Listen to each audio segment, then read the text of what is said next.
Hey guys, it is me, Tanya, founder of the TNG Designs Group Limited. I hope you're all keeping safe and well. Now, in today's video, we're going to be talking about the idea of what is your brand voice? Right. We're going to be getting stuck into it shortly, but you know what? Before you get into it, make sure you go ahead and like and subscribe to my channel.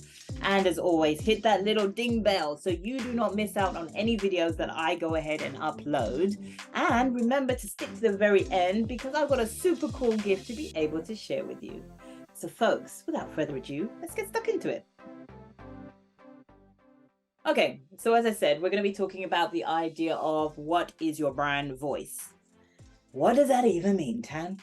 Well, I'm about to tell you, because do you know what? When you understand what your brand voice is, you get to know all the little terminologies that you start using. You get to know all the different phrases that actually resonate with you and your brand. And when I'm talking about the idea of brand voice, I want to make sure that when you guys are thinking about it, you get to understand that, do you know what? You get to actually be you using your brand voice. That's the brilliant part about this. So you get to actually use terminology or phrases that actually resonate with who you are as a brand, or equally what your business is about as a brand. Now, remember, there's a difference between personality brands as well as business brands, okay? I've got a little video that I want you guys to go ahead and check out just to get a little refresh, but to understand the basics, personality brand is about you and your values. The business brand is about your business and its values, okay? Now, the value part is where you really got to tap into to understand what your voice is going to be, right? For me, it's about openness. For me, it's about creativity. For me, it's just about being, you know, your individual self, but equally the best individual self of you, right? About you, because that also taps into the idea of my why, which is understanding why that you are more than what you see. So to me, it's also about being okay with you, being okay with who you are, because that's super important. And when you are okay with who you are, you get to understand that, you know what, my voice is just as professional as the next voice. My tone of voice, the phrases, the colloquial terms that I like using, or is that even the right thing to say? Colloquial terms. Maybe let's just use terminology. How about that? The terminology that I like to use best represents me, right? But I'm still going to be super professional with it. And I'm still going to be able to talk to as many people as I can do to be able to reach as many lives, or actually help to change those attitudes as much as possible by using my voice, not somebody else's terminology, not somebody else's tone, not somebody else's pronunciation or something. No, it doesn't suit me. It naturally won't suit you either. So think about what that is for yourself and understand that, you know what, when you're using this language, you are using a language that best represents the idea of what makes you you, the essence of what makes you you, and especially when it comes down to the idea of business as well. So that was the personality side. Now let's use the business side of things, right? When you understand what those values are for your business, you get to understand that, you know what, okay, these are the values. And I know especially this is where your audience comes into play. How do my audience speak? How do they speak? How can I resonate with my audience that still talks to them on a level that they actually understand, right? And maybe sometimes your brand voice is actually mixed in with that. Those phrases, those different terminologies as well will be the essence of your brand voice. So think about that. And actually, let's come on to the idea of phrasing. That's the next part you need to be able to make sure that you think of.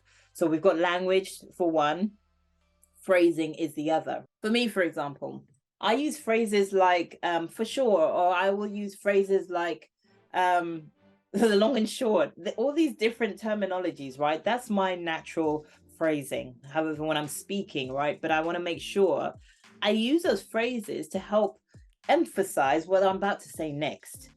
So what is that for you, right?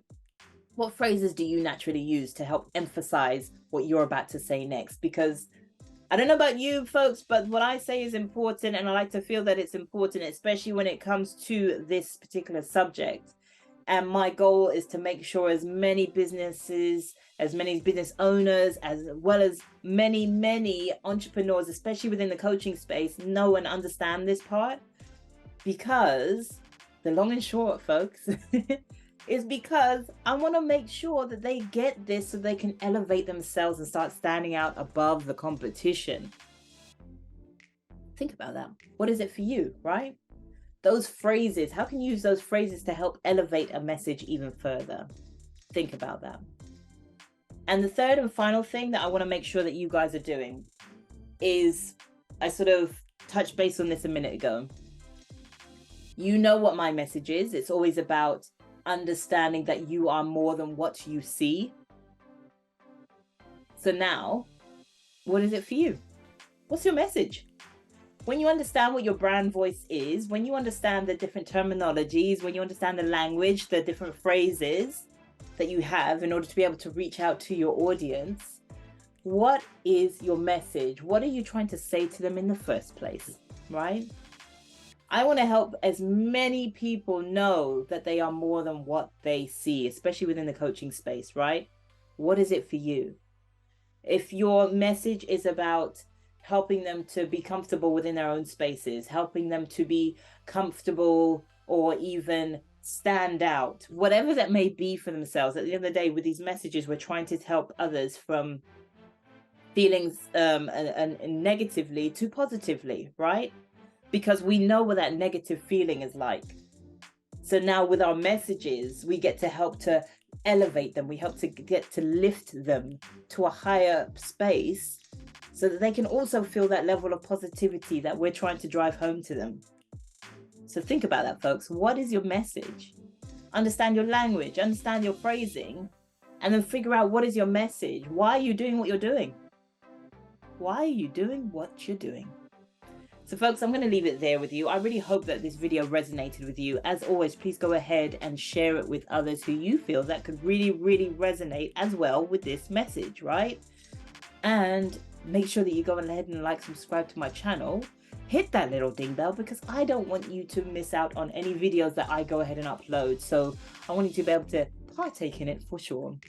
And remember, folks, go ahead and download my guide. This is my gift from me to you. I want to make sure that you guys get this because with these 6 branding principles, not only are they going to help to elevate and lift your brand to the best possible heights that it can actually get to and beyond that, right? But it's going to help you to stand above the competition. It's going to help you to reach out and make those better connections. And as much as you're making those better connections, you're actually going to start receiving connections who have actually sought you out. That part, that's a key part, and I really hope that it really does happen for you. But you've got to tap into these 6 principles to begin with to be able to start making those moves towards that in the first place. So folks, I'm going to leave it there. As always, remember to like and subscribe to my channel and hit that little ding bell so you can get reminded as to when I upload a new video. And folks, I will see you on the other side.